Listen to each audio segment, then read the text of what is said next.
the property rental market has become a consistent talker here in the city of Cape Town over the last few weeks, months, if not the last few years. There have been conversations, and we've invited already on the show lobby groups like the Rent Control Working Group, who wants to influence policy in the city, province, national, and why rent control is an effective means of stabilizing the ever-increasing cost of living, particularly for renters. But the Mayor, Geordin Hill-Lewis, he joins me this morning to discuss his view for rent control. He says it won't work in a piece published for Ground Up, and I'll quote the Mayor here. He says the proposal to cap rental prices is an emotionally satisfying argument, but it's also wrong, and not just theoretically wrong, but demonstrably, repeatedly, and historically wrong. And this has been proven in every city that has tried to price control, to control its way out of housing scarcity. The Mayor, Geordin Hill-Lewis, joins me here on the other side of the Boerewors curtain. Where does it start? I spoke to a town player. I spoke to a very senior person in the province, and they gave me a certain view. But I want to talk about rent control. You're not a fan of regulating the rental property market? Absolutely not. It's a really bad idea because it doesn't work. It actually just makes the problem even worse, actually. And that's the key thing, is that if you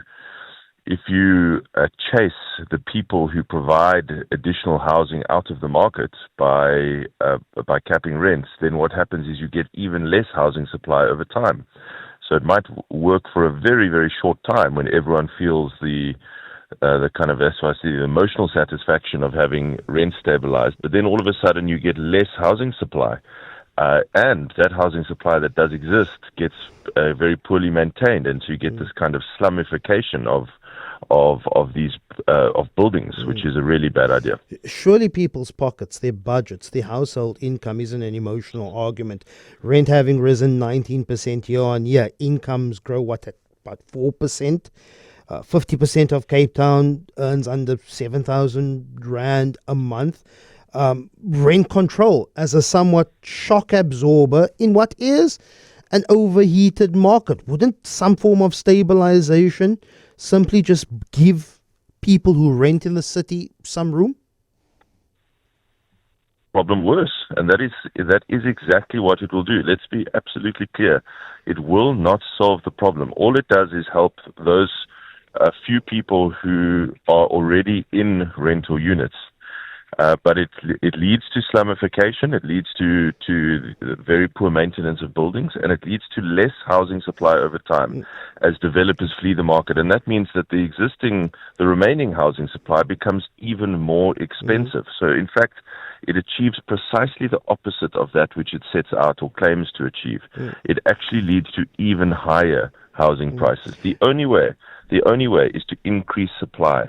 That is for every product in the world, whether it's a cell phone or food or anything. If you want to stabilize prices, you must increase supply to meet demand, and that is what we have to do. So all the solutions which avoid the real issue, which is how to increase supply, are not solutions at all. In fact, they are mistaken. I read the arguments and the examples that you use in your op-ed. Berlin, you say that with a strict cap you saw supply drop. San Francisco, New York.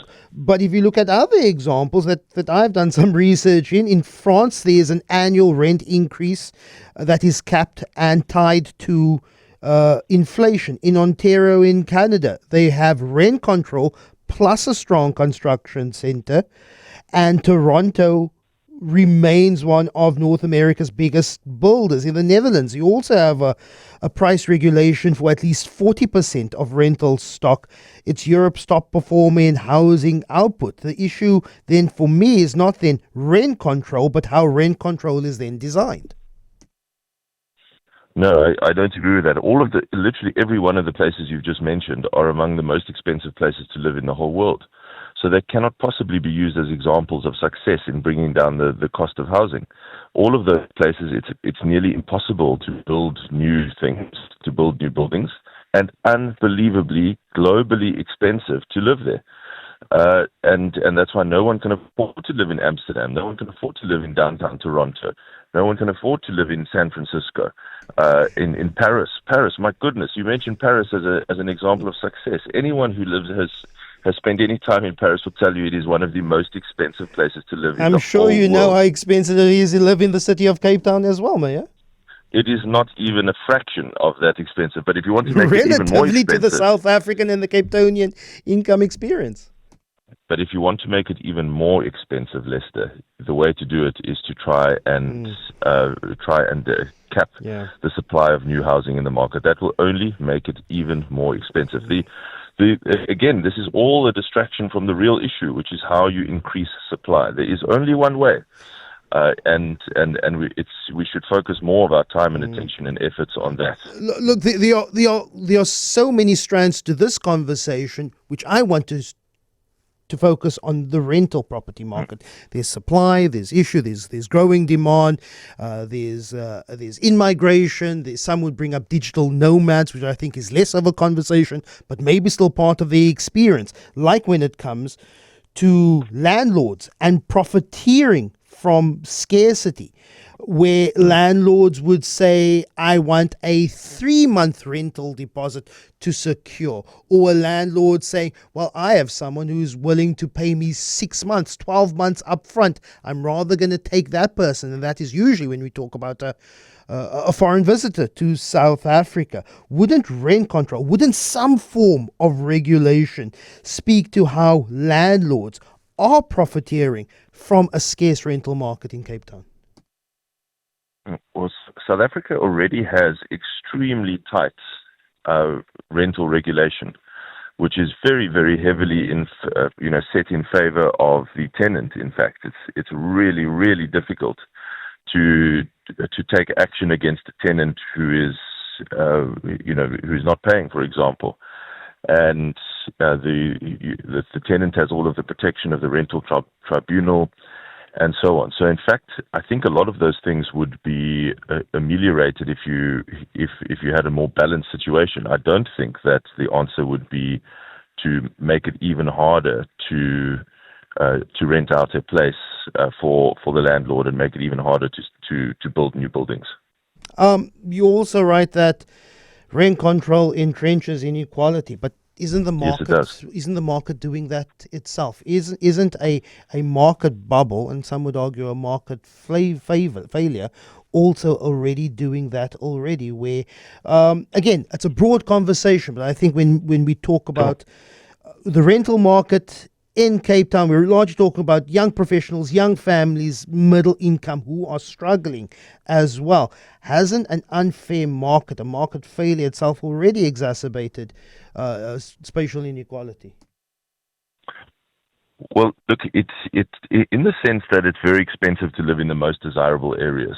That I suppose there's an element of inequality, but there are so many people in the city from every community and background and ethnic background and so on that cannot afford to live on the Atlantic seaboard.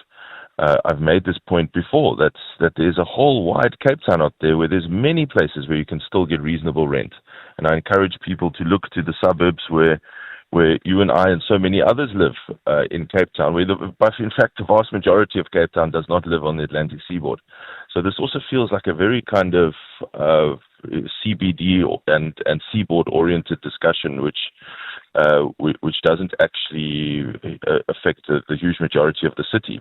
But I do want to just explain how it does entrench inequality, because if you look at many cities, most cities where they have rent control, those people who are lucky enough to already have an apartment and have a lease, they get to keep those and keep them at an artificially cheaper rate forever. And of course, they never leave because that's a sweet deal. So you hear these examples of people who have been in the same apartment for 30 years in New York City. They're still paying the same rent roughly that they paid 20 years ago, and the owner can never upgrade the building, so the place is really run down. But the person's never prepared to leave because they're getting such a sweet deal, and so that locks out everyone else who is trying to get into the housing market and try and get a place. and in that way, But- it does, but- in but- fact, entrench inequality. But we're also talking about developing communities. Doesn't long-term residents of decades also entrench a sense of community, heritage, history? I would appreciate that in some parts of the city that are becoming increasingly gentrified, Woodstock, Salt River, to name but two, you have families who have developed and built a sense of community around them by being decades-long tenants. That is something that is maybe cannot be quantified by an economist, but it means something to a soul of a community. And if rent continues to go up and up and up, you then uproot those people. They have to go look elsewhere. And then you break those unquantifiable bonds of a sense of community. I think that is what many people also argue, that Cape Town is more than just the money that comes in, the economic activity that comes in, but something that says a family has lived here for decades and they are part and they build a sense of community around them. That's a city that I would appreciate. Of course, but that's exactly what is available to them. There's nothing that is forcing them to leave. We all have to make a decision based on our own personal, circumstances and budget and income. But the point is that it is not locking out other people from ever having access to that. So the corollary, the opposite side of the coin to what you're saying is, do you think it's right that no one else should ever be able to live in Woodstock? That is also not right.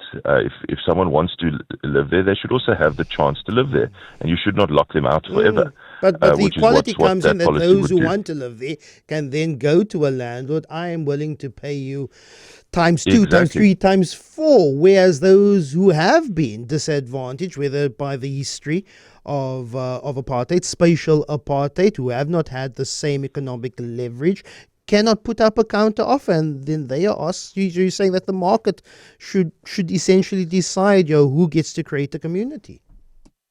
Well, I think there's lots of unsaid assumptions in what you're saying about who those people are and what their background is. There's lots of people who grew up in Woodstock and who are now young professionals and who are perfectly able to afford rent there and love living there and want to carry on living there and can do so.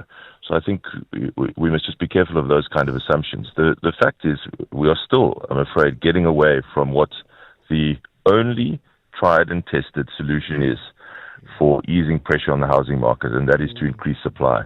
And we must keep bringing this discussion back to that. Yeah. Mayor Geordin Hill-Lewis, really appreciate your time.